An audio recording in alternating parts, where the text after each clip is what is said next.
Palaimintas karalius, kuris ateina viešpaties vardu. Palaimintas karalius, kuris ateina viešpaties vardu. Ramybė danguje, šlovė aukštybėse. Ramybė danguje, šlovė aukštybėse. Palaimintas karalius, kuris ateina viešpaties vardu. Palaimintas karalius, kuris ateina viešpaties vardu. Ramybė danguje, šlovė aukštybėse. Ramybė danguje, šlovė aukštybėse.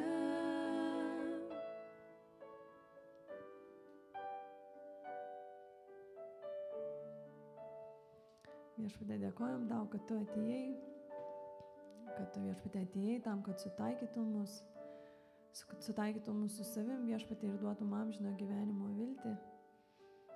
Iš tikrai te kyla tau šlovė, mes giedam aleliuja, Dieve, nešlovinam tavo vardą ir tavo vienintelio vardą, mes aukštinam savo gyvenimuose, Dieve.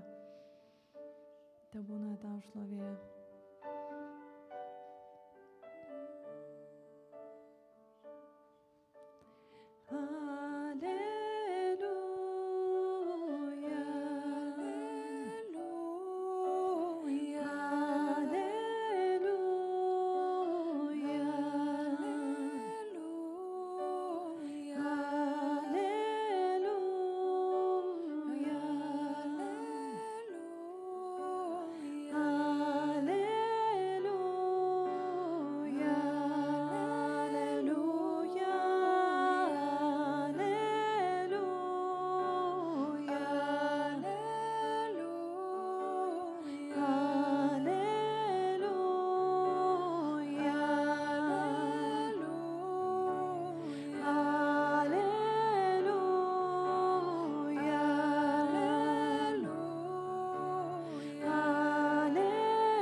ir garbinam mes prie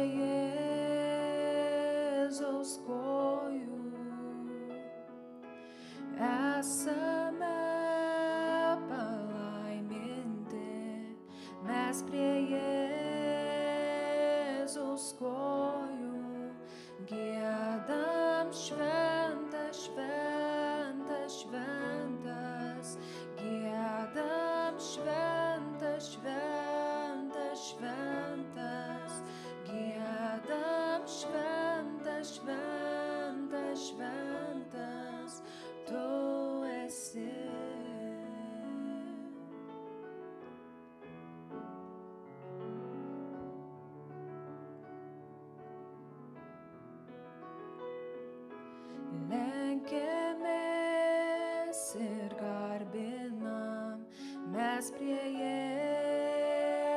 Jėzaus kojų. Esame palaiminti, mes prie Jėzaus kojų giedam šventas, šventas, šventas, giedam šventas, šventas, šventas, giedam šventas, šventas, šventas, tu esi.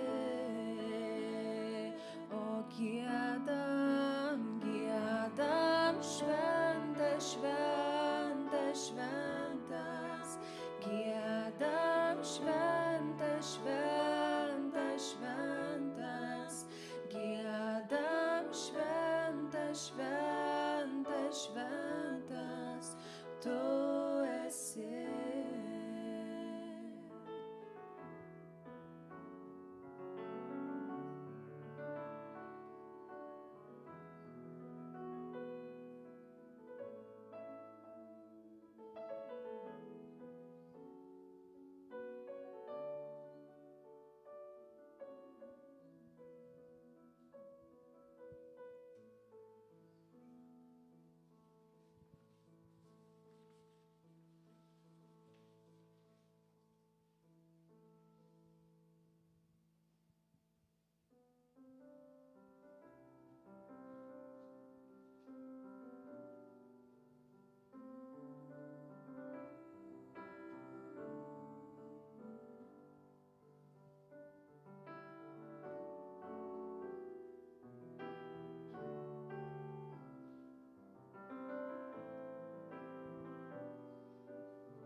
Ačiū tau už kryžių,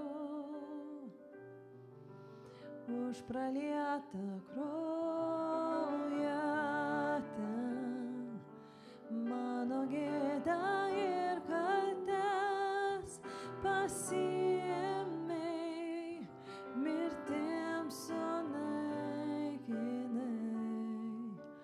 Ačiū tau už meilę, tavo pervertas rankas, šiandien laisvas ir teisus, vėl galiu glaustis prie tavęs, vertas esi.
Regiu šlovės karalių, deganti ugnies liepsna ir visata įgarbina. Jo meilė ir malonė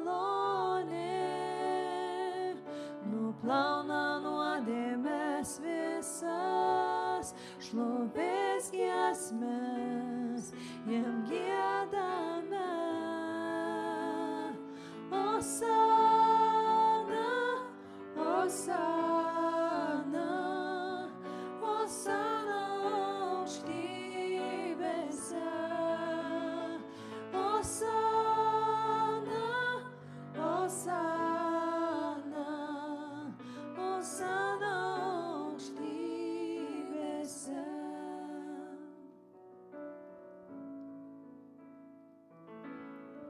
Regiu pakyla tautos, žemę pažado užim, tikėjimu, tikėjimu. Matau štai prabudimą,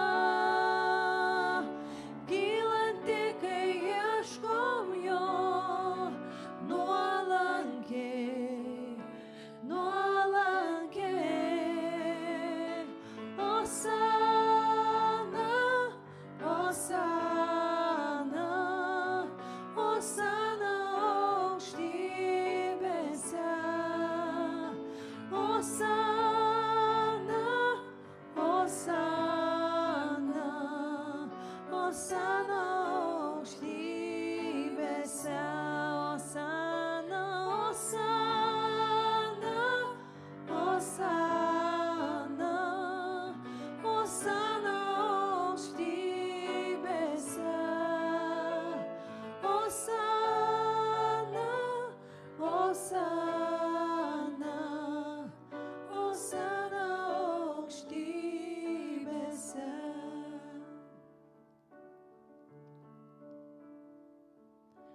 Širdį mano apvalyk, akis atverkinęs trokštu aš matyt, išmokyk mylėt kaip tu myli.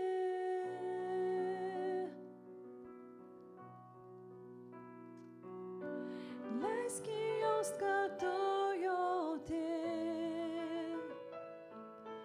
atiduodu tau visą, kas esu, kai amžinybėn su tavim kartu einu. Širdį mano apvalyk, širdį mano apvalyk, akis atverkinęs trokštu aš matyt, išmokyk mylėt kaip tu myli.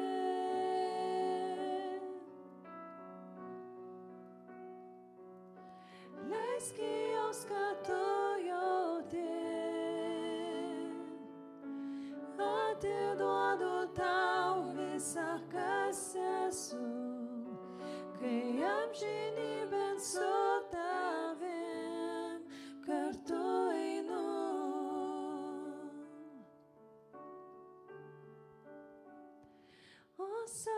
Osana, Osana, Osana aukštybėse. Osana, Osana, Osana aukštybėse. Osana, Osana, Osana, Osana aukštybėse. Osana, Osana, Osana aukštybėse. Osana aukštybėse.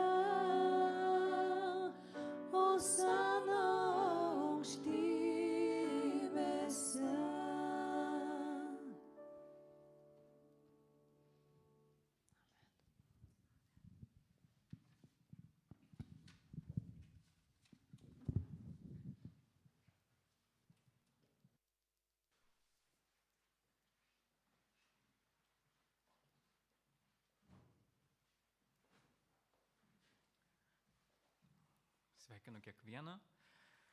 Dėkoju viešpačiui šią dieną, dėkoju šlovintojom, kurie padėjo, kurie įvedė mūsų šlovinimą. Galėjom kartu šlovinti viešpatį.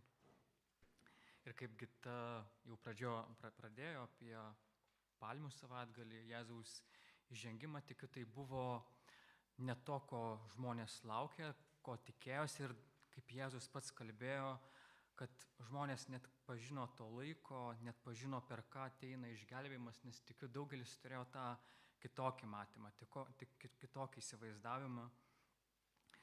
Nebuvo atrodytų nieko įspūdingo, Jėzus net jojo ant balto žirgo, kaip paprastai atjodavo karaliai, bet asilaitis viskas paprasta.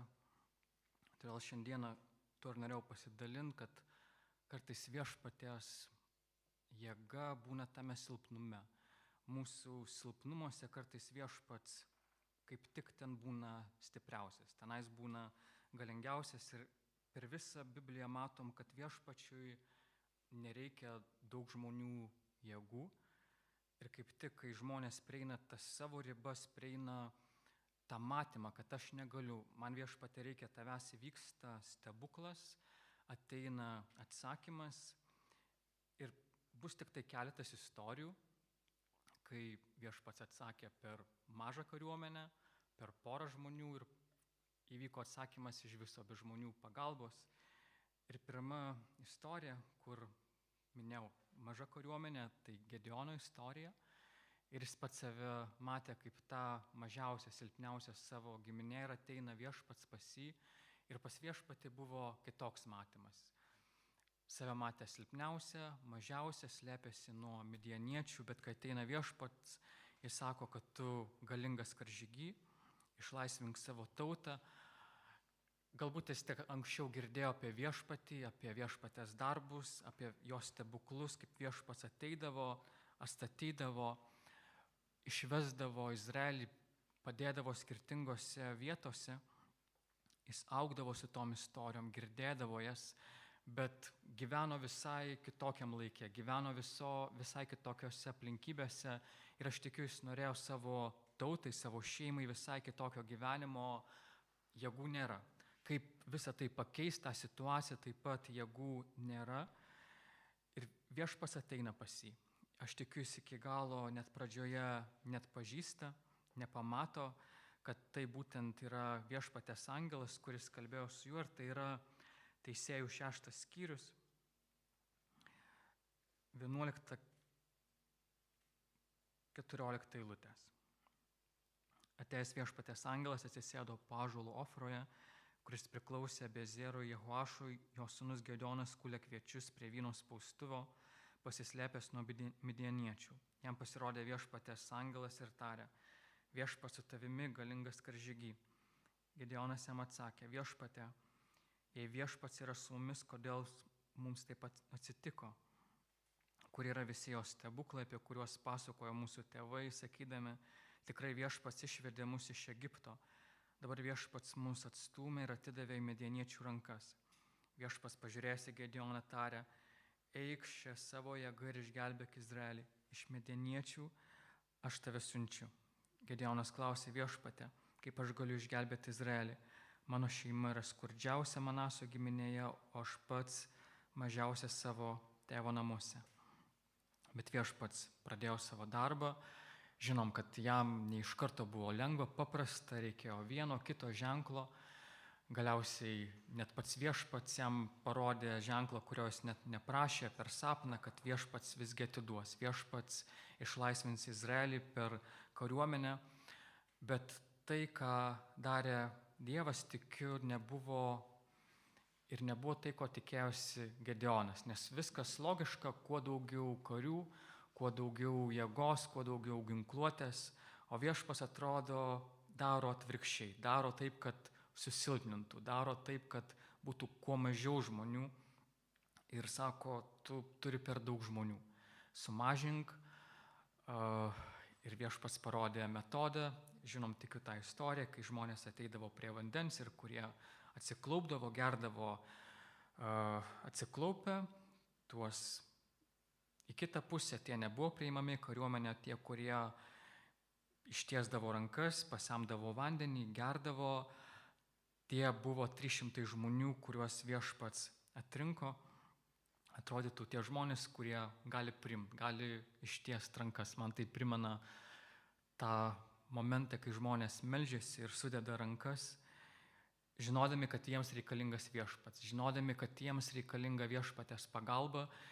Ir 300 žmonių, o tenai tas skaičius, tų priešų net sunku buvo suskaičiuoti ir net nebuvo ir ginklų ypatingų, atrodytų viešpatė, gerai, 300 žmonių, ten gal kažką duok papildomo, bet ten nebuvo nei granatų, nei tankų, žinom, viskas labai paprasta, jie tiesiog šlovino viešpatį ir viešpats suteikė pergalę, viešpats suteikė atsakymą ir net tame skaičiuje, kiek buvo žmonių, kokia buvo situacija.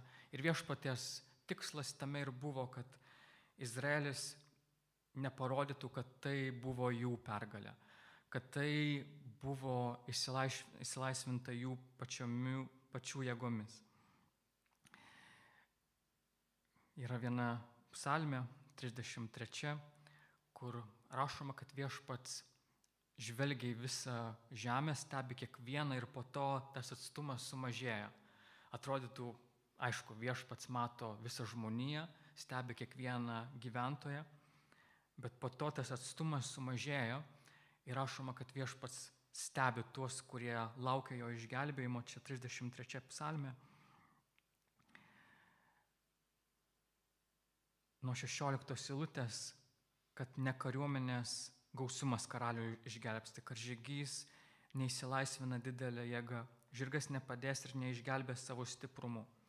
Štai viešpatės akis stebi tuos, kurie jo bijo, kurie laukia jo gailestingumo, kad išgelbėtų nuo mirties jų sielą ir bado metu išlaikytų gyvus. Tai viešpatės širdis, tai viešpatės planas per žmoniją, jis ateina gelbėti žmonių. Ir jo išgelbėjimas yra jo jėga, jo sumanimas ir jis pakankamai galingas tai įgyvendinti. Ir labai lengva atsiremti savo jėgas, bet vis tiek mes prieinam tą savo limitą, prieinam ribas, kad ir kiek mes jų turėtume daug.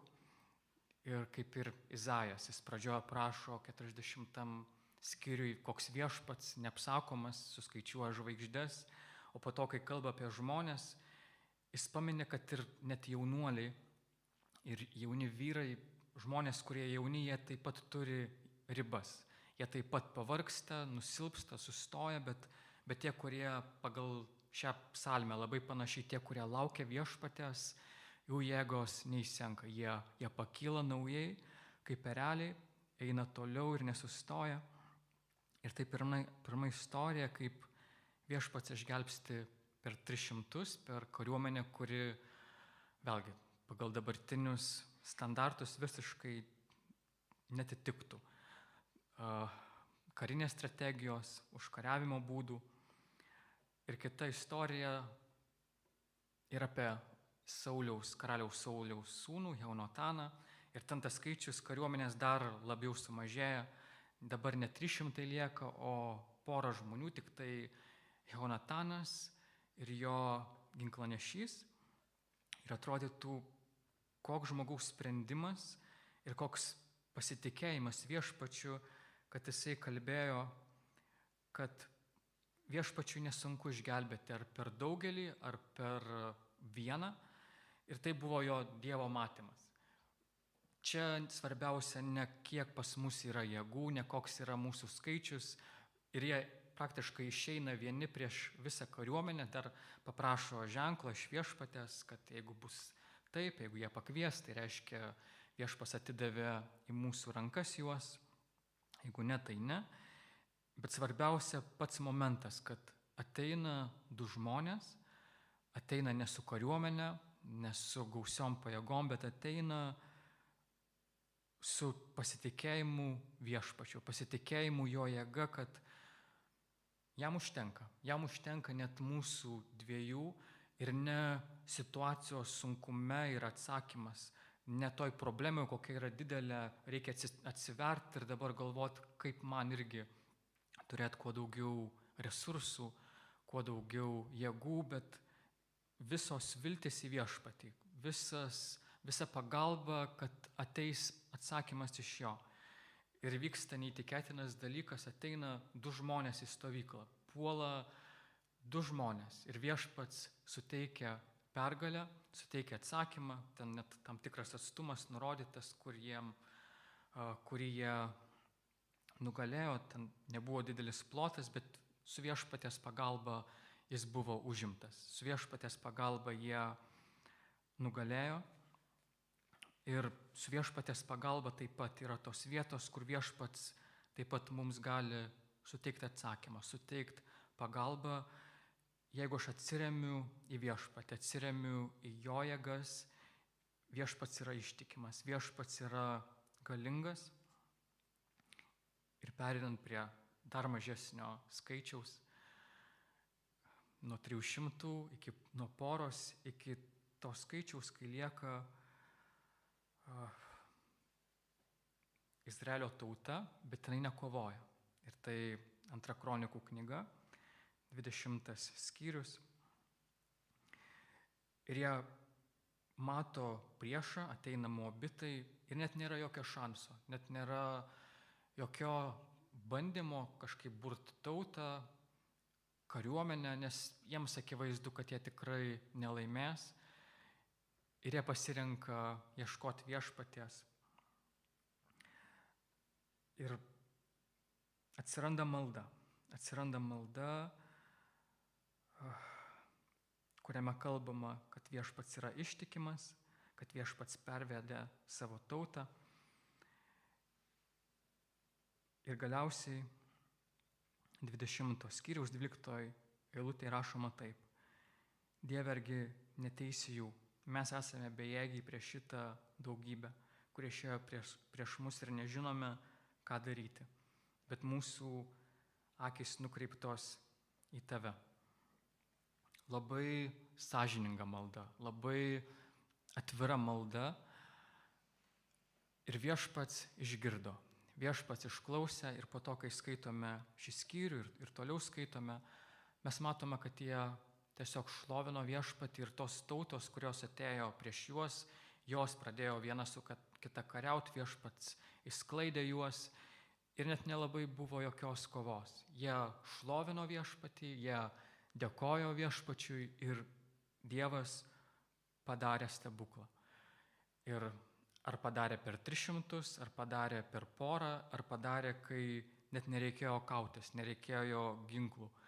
Buvo tik tai šlovinimas, padėka ir viešpačiui to pakako.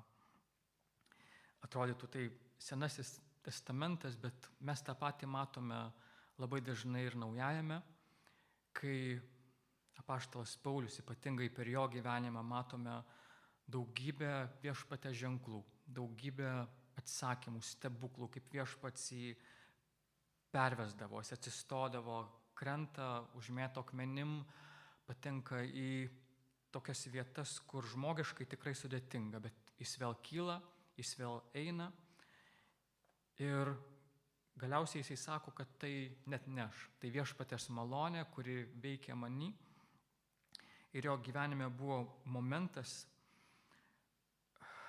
apie jį daug nežinom, yra skirtingų teologinių aiškinimų, kas tai galėjo būti, apie, čia turiu omeny tą dieglį jo gyvenime, kurį jis meldė, dėl kurio meldė, kad viešpatie man to nereikia. Nes, kaip ir minėjau, nežinom, kas tai buvo iki galo, bet tai buvo kažkas, ko jis nenorėjo. Kažkoks silpnumas, bet rašoma 2 Korintiečiam 12 skyriui, 9-10 eilutės. Bet viešpats man pasakė, pakanka tau mano malonės, nes mano stiprybė tampa tobula silpnume. Todėl mieliausiai girsiuos savo silpnumais, kad Kristaus jėga pasiliktų ant manęs, patenkintas tad silpnumu, paniekinamais, sunkumais, persekiojimais ir suspaudimais dėl Kristaus, nes būdamas silpnas esu stiprus.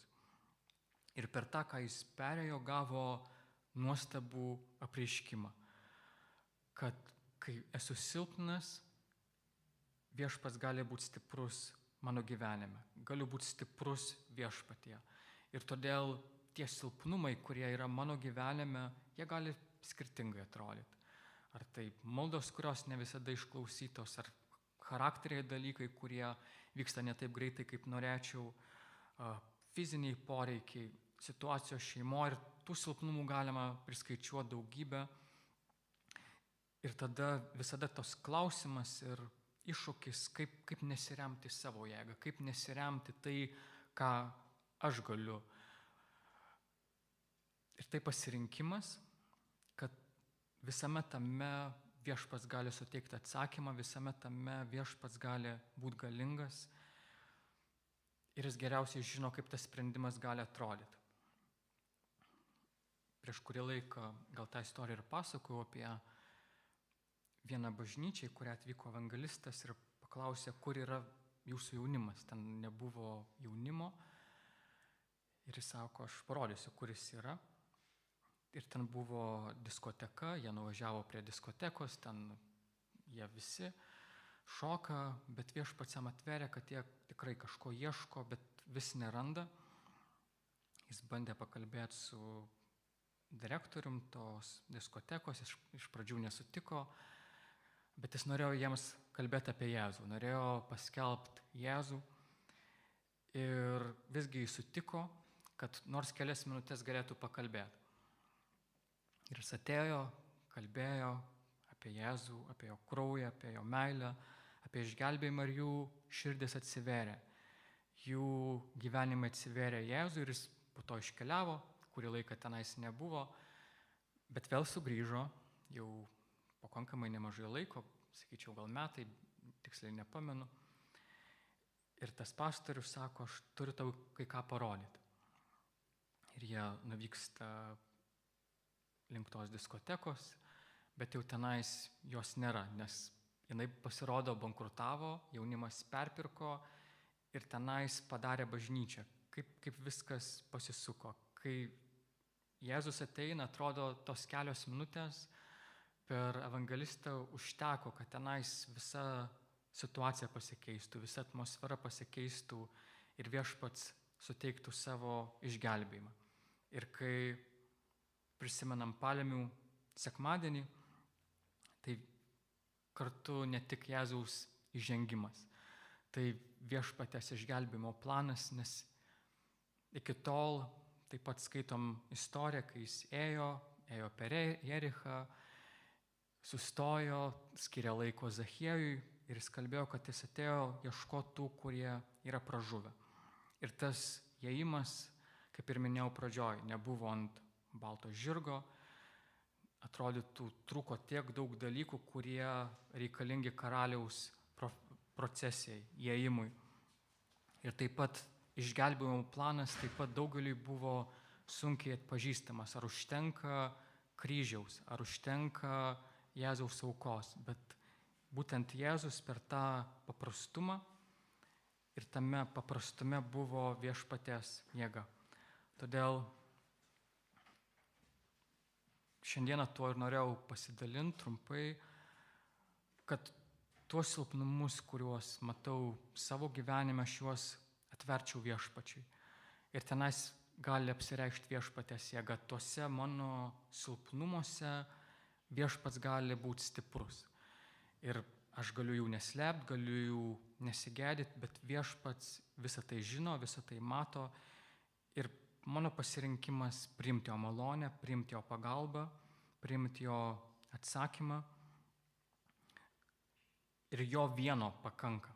Ne tiek, kiek šiandien esu stiprus, ne tiek, kiek šiandien sugebu ar nesugebu, bet vieno Viešpaties pakanka, kad atsakymas ateitų, kad sprendimas įvyktų. Dėl to šiandieną norėjau ir kartu su jumis pasimelst, kad Viešpats mums padėtų. Kada sustoju, kada pavargstu ir ne tik tada. Man reikia Viešpaties, kada esu stiprus, kada jaučiuosi stiprus ir kada jaučiuosi silpnas. Kiekviename gyvenimo etape, kiekviename sezone. Todėl atsistokim, pasimelskim ir padėkokim Viešpačiui ir kartu paprašykim jo pagalbos. Tose vietose, tose situacijose, kur matau tą silpnumą, tą trūkumą savo jėgų, išminties trūkumą, kad Viešpatie aš galiu visą tai atvert, visą tau galiu atnešti ir tu gali būti tame ištikimas. Tuose silpnumuose tu Viešpatie gali būti galingas.